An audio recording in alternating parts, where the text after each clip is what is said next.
तर hi hello नमस्कार. व्हिडिओमध्ये स्वागत आहे. आज कुठे गेलेली नाही आहे कारण पुण्यात प्रचंड पाऊस चालू आहे. त्याच्यामुळे मी फक्त घरातलाच व्हिडिओ टाकू शकते. मी आत्ता आदित्यचा अभ्यास घेत होते तर त्याची क्लिप मी आधी जोडेल.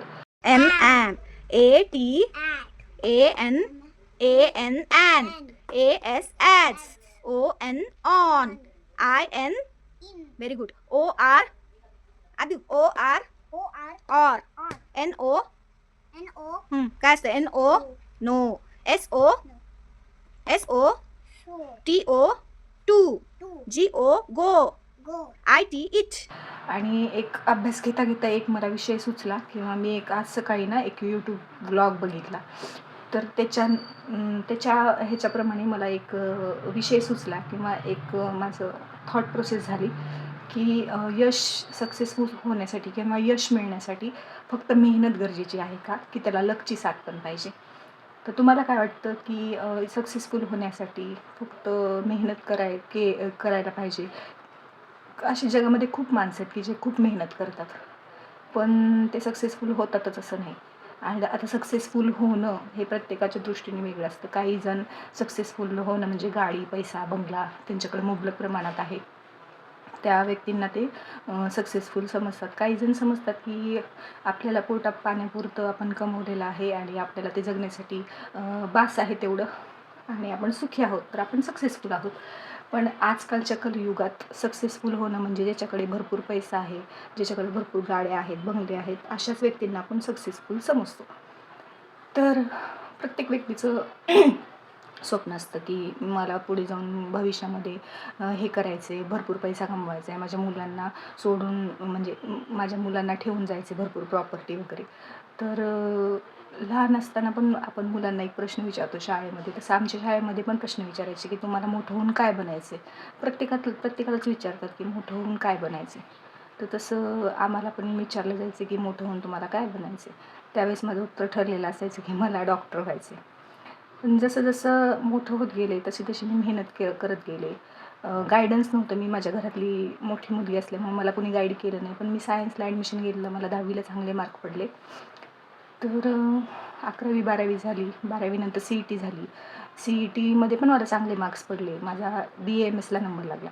पण त्यावेळेस अशी हे होती, लहर होती की एकतर लोक DED करायचे किंवा लोक MCA BCA किंवा इंजिनिअरिंग करायची. असं MBBSला गव्हर्मेंट कॉलेजला नंबर लागला आहे तर आपण घ्यायला पाहिजे ॲडमिशन, हे डोक्यातच नाही आलं. आणि कुणी म्हणजे हे पण नाही केलं की फोर्स पण नाही केलं किंवा गाईड पण नाही केलं. तर आणि माझा हट्ट होता की मी ज्या गावात शिकते आहे तिथे मला आता राहायचं नाही आहे, मला मूव्ह करायचं मेट्रो सिटीमध्ये. तर माझं स्वप्न नाही म्हणता येणार, पण त्यावेळेस एक खुळचट कल्पनाच होती की मेट्रो सिटीमध्ये गेलं तर काहीतरी व्यवस्थित होईल, म्हणजे भविष्याचं वगैरे काहीतरी होईल, जॉबचं वगैरे होईल, असं माझी वेडी कल्पना होती. त्यामुळे मी चांगला लागलेला BAMSचा नंबर सोडून गव्हर्मेंट कॉलेजचा मी पुण्यामध्ये शिफ्ट झाले. तर पुण्यामध्ये शिफ्ट झाले आणि झालं मग BSc वगैरे, BSc कम्प्युटर सायन्स केलं, MSc BSc कम्प्युटर सायन्सच्या लास्ट इयरला ज्यावेळेस होते त्यावेळेस माझ्या आईला कॅन्सर डिटेक्ट झाला. तर मला तिथं मूव्ह होणं भाग होतं. परत मी माझ्या होमटाऊनला शिफ्ट झाले कारण आईसोबत तिची काळजी घेण्यासाठी किंवा घरात मी मोठी असल्यामुळे घरचं बघण्यासाठी कुणीच नव्हतं, त्यामुळे मी तिथे मूव्ह ऑन झाले. तर मग हे असंच एज्युकेशनचा इतका म्हणजे हे व्हायला लागला मला. BSc इकडे झाली, ग्रॅज्युएशन इकडे झाली, आता पोस्ट ग्रॅज्युएशन तिकडे. लहानपणापासून मला शिक्षणाची तर खूप आवड होती. कुठल्याही परिस्थितीत मला शिक्षण बंद ठेवायचं नव्हतं. तर मी MScला तिथं ॲडमिशन, युनिव्हर्सिटी चेंज केली आणि MScला तिथे ॲडमिशन घेतलं. पण लहानपणापासूनच एक किडा माझ्या अंगात बळबळत होता की मला स्वतःचा खर्च तरी स्वतः उचलायचा आहे. म्हणजे मी माझा खर्च अंडर ग्रॅज्युएट होते तेव्हापासून मी माझा खर्च स्वतः उचलत होते. मी इथं पुण्यात जरी शिकवायला होते तरी पण मी माझा मामा आहे त्याच्या इन्स्टिट्यूटवर मी शिकवायला जायची. भले मला पेमेंट कमी मिळत असेल पण मी माझा खर्च म्हणजे मी स्वावलंबी होते, मला कुणावर डिपेंडंट राहायची सवय नव्हती. तर असं झालं की त्याच्यानंतर मग लग्न वगैरे ठरवलं. आईचं कॅन्सरचं हे असल्यामुळे आजूबाजूच्या रिलेटिव्सने वगैरे सांगितलं की आता तुमच्या मुलीचं लग्नाची आहे तर लग्न करून टाका. मग काही गडबड करून माझं लग्न पण करून टाकलं.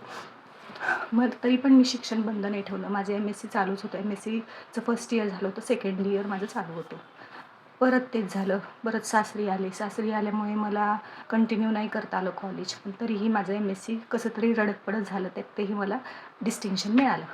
मग 1 वर्ष मी सासरीच होते. त्यामुळे मला काही जॉब करता आला नाही. कारण ते खेडेगाव होतं आणि मी खेडेगावात 1 वर्ष राहिले सासू-सासऱ्यांसोबत. त्यामुळे मला काही जॉब करता नाही आला. मग परत मी मूव्ह झाले नवऱ्यासोबत पुण्यामध्ये. पुण्यात मूव्ह झाल्यानंतर 1च वर्ष गेलं. मी बँकिंगच्या एक्झाम द्यायचं ठरवलं होतं. ते काही झालंच नाही, पूर्णत्वास गेलंच नाही. मध्येच 5-6 महिने मी क्लास करत होते. त्यावेळेसच कळालं की मी कन्सीव्ह केलं. तेही राहिलं माझं अर्धवट. मग परत गॅपच पडत गेला. परत मुलगी झाली. मुलगी झाल्यानंतर तिच्या ह्याच्यामध्ये 2-3 वर्ष गेले. तिला लहानाचं मोठं करण्यासाठी आणि सोबत कुणी नव्हतं. सासू-सासरे, आई-वडील कुणी नव्हतं बघण्यासाठी. त्यामुळे मला माझ्या करिअरकडे लक्ष देण्यासाठी काहीच म्हणजे जमलं नाही. तर मग घरीच होते मी. त्याच्यानंतर असं थोडंसं आता ठरवणार की चला आता आपण थोडंफार काहीतरी करूयात. ॲटलिस्ट स्टार्ट तरी करूयात. असं तसं होत होतं. तर त्याच्यामध्येच मुलगी झाली. मुलीनंतर असं म्हटलं होतं की करिअर स्टार्ट करायला पाहिजे. तर तो विचार करतच होते मी. रेझ्युमे वगैरे बनवला होता. ॲटलिस्ट म्हटलं कुठल्या स्कूलमध्ये वगैरे तरी आपण हे करावं किंवा BEdसाठी वगैरे ट्राय करावं असं ठरवतच होते. तर माझ्या सासूबाईंना पॅरालिसिसचा अटॅक आला. ते दोघंजणी ते मूव्ह झाले माझ्याकडे. मग त्या गोंधळामध्ये त्या सगळ्या ह्याच्या त्यांचं करणं, घरचं करणं, मुलगी लहान, याच्यामध्ये माझा गॅपच पडत गेला.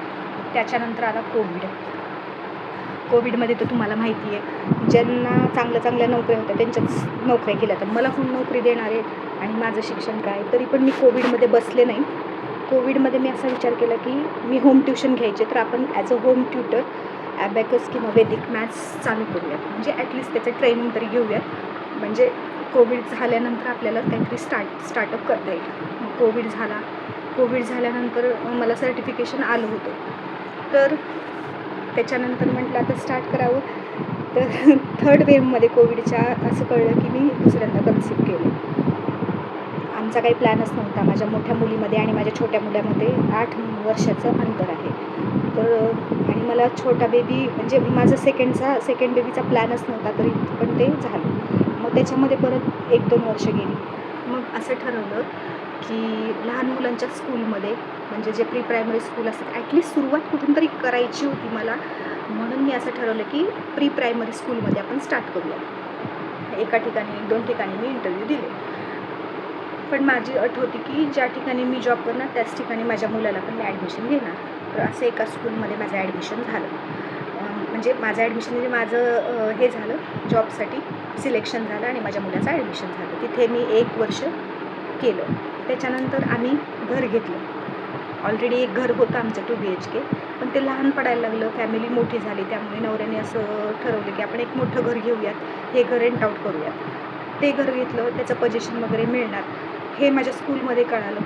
स्कूलवाल्यांनी सांगितले की नेक्स्ट इयर तुम्हाला पूर्ण करावं लागेल. नाही तुम्हाला जमत नसेल, तुम्ही मूव्ह ऑन करणार असाल तर तुम्हाला जॉब इथे कंटिन्यू नाही करता येणार. झालं.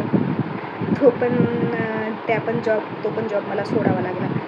आता घर घेतलं आहे, पोझिशन मिळणार होतं, पण पोझिशनचं झालं फुस. पोझिशन मिळालंच नाही. ते डिले होत जाते आणि मी आता घरीच आहे. म्हणजे सगळं गोळाबेरीज काय शेवटी की मी घरीच आहे. मी प्रयत्न केला, हार्डवर्क केला, कुठेही हार न मानता मी माझं शिक्षण चालू ठेवलं, जिद्द ठेवली, सगळं केलं. पण शेवटी गोळाबेरीज काय झाली की मी आज जॉबलेस आहे आणि घरीच आहे. हे इतकं फ्रस्ट्रेशन आहे माझं की कळतच नाही की मी हे कसं म्हणजे हे करू, की काय माझ्या नशिबात आहे. एवढं मी ट्राय करते, एवढं हार्डवर्क, एवढी मेहनत करते, घरचं सगळं बघून, घरच्या जबाबदाऱ्या सगळ्या पेलून मी बाहेर पडण्याचा प्रयत्न करते, पण शेवटी देव तिथेच मला आणून ठेवते. तर हे फ्रस्ट्रेशन कसं कमी करायचं आणि इतकी डिप्रेस झाली आहे मी. तर आता तुम्ही सांगा मला कमेंटमध्ये की फक्त hard work is enough for success. तुम्ही सांगा.